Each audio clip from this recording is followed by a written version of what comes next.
Hey folks, Pastor Rocky Branch. Hope you're doing well today. Just want to bring you a word out of the Bible from Luke chapter 13. And I was talking about yesterday about pastors needing help. I got some comments on that were pretty good, and I appreciate it very much.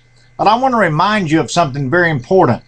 The church is an arm of tentacles out to the community that touches everybody in different ways.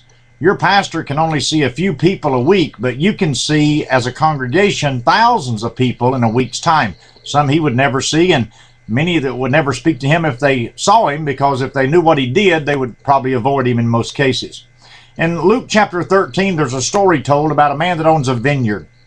And he comes and he looks for fruit on a fig tree.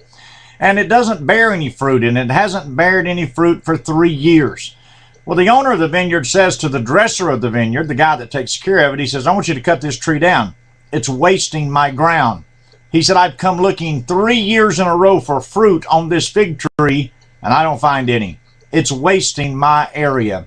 Have you ever considered the blessing that you have to be in America? Have you ever considered the blessing that we have in this country that's free? Now, we have problems, obviously, but we're in a free country. Our military has kept us free. Our policemen keep order on the streets. We have problems, of course we do, but we're still the greatest nation in the world. We have the freedom of religion. We can practice our principles of faith. And here we have been planted in an area that we can grow. Now, the Bible teaches us some principles about bearing fruit, and that's just simply to do what you're supposed to do. If you're not supposed to sing, please don't sing. If you're not supposed to preach, please don't preach. But whatever you're supposed to do, you can do it. You see, the owner of the vineyard came. He didn't seek oranges on the fig tree. He didn't seek apples either. He sought figs. Why? It was a fig tree, and it was reasonable that the fig tree should bear fruit. It should bear figs. It's reasonable that you should bear fruit. Now, you can't bear my fruit, nor I yours, but you can bear your own. You can do what God has gifted you to do. You make an impact. Something very special about you. God invested a great deal in your life. Don't let anybody ever sell you short on that. Just remember that God has a purpose for you. And so many times we take our opportunities in life and we try to measure up to somebody else. Or we try to get somebody else's approval in life. And all that's okay, I guess, to a degree. But at the same time, we must remember that God has instilled in us, and you have been planted, if you're a Christian, in the virtuous soil of the gospel of Jesus Christ. And you need to grow thereby. In fact, you cannot help but to grow if you obey what the Word says. Now, we go contrary to it, all sorts of things happen. The owner of the vineyard was making a request that was reasonable. He said, I want figs off my fig tree.